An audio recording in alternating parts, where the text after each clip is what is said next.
Iran quake survivors complain of slow aid effort, battle freezing cold.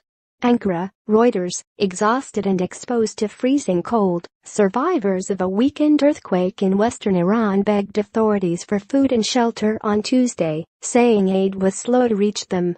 Iranian officials called off rescue operations earlier in the day on the grounds that there was little chance of finding more survivors from the quake, which killed at least 530 people and injured thousands of others. It was Iran's deadliest earthquake in more than a decade. Survivors, many left homeless by Sunday's 7.3 magnitude quake that struck villages and towns in Kermansheh province along the mountainous border with Iraq, struggled through another bleak day on Tuesday in need of food, water and shelter. Iran has so far declined offers of foreign assistance to deal with the aftermath of the tremor, which officials said damaged 30,000 homes and completely destroyed 2 villages. "We are hungry. We are cold. We are homeless. We are alone in this world," a weeping Maryam Ahang, who lost 10 members of her family in the hardest-hit town of Sarp-el-Zahab, told Reuters by telephone.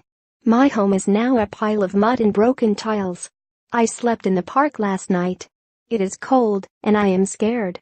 Iranian Supreme Leader Ayatollah Ali Khamenei urged state agencies on Tuesday to speed up aid efforts. President Hassan Rouhani paid a visit to the stricken region, promising to resolve the problems in the shortest time. Thousands of people huddled in makeshift camps, while many others chose to spend another cold night in the open because they feared more tremors after some 230 aftershocks. In some areas, no building was left standing, and those that were had been deserted for fear they could come crashing down at any moment. Houses in impoverished Iranian villages are often made of concrete blocks or mud brick that can quickly crumble and collapse in a strong quake. State television aired footage of weeping villagers carrying away bodies wrapped in bloodied blankets and bedsheets and scrabbling with their bare hands through rubble in search of friends and relatives.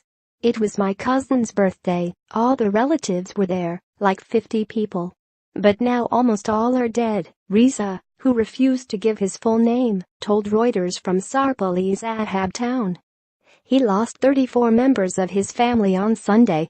"We spent 2 nights in the cold. Where is the aid?"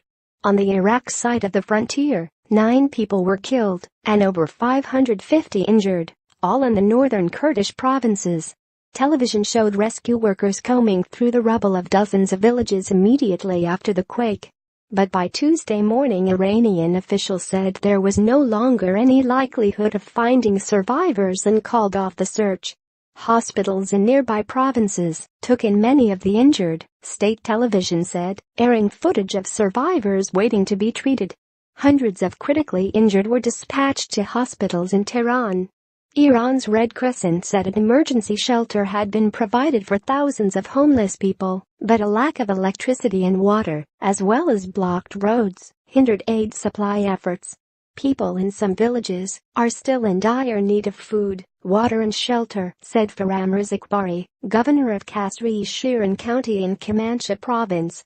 State TV showed dozens of green and white tents dotting Sarp-el-Zahab, many containing 2 or 3 families. Groups clustered around bonfires trying to warm themselves. "It is cold. My children are freezing. We have water and food but no tent. The quake did not kill us, but the cold weather will kill us," a woman in her 30s said. The mayor of the city of Esjala said 80% of its buildings had collapsed.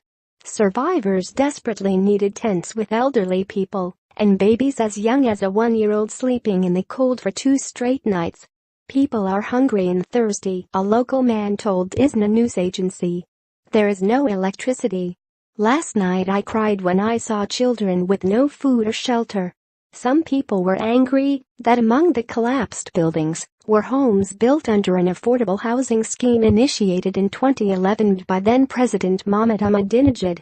Rouhani has repeatedly criticized the project for damaging the economy. "The people should build their own houses. They build better houses than those built under projects and schemes," Rouhani said in Kermansheh, state TV reported. "I promise you, those responsible will be punished." Iran is crisscrossed by major geological fault lines and has suffered several devastating earthquakes in recent years, including a 6.6 quake in 2003 that reduced the historic southeastern city of Bam to dust and killed some 31,000 people. Additional reporting by Bazorg Murasharafatinin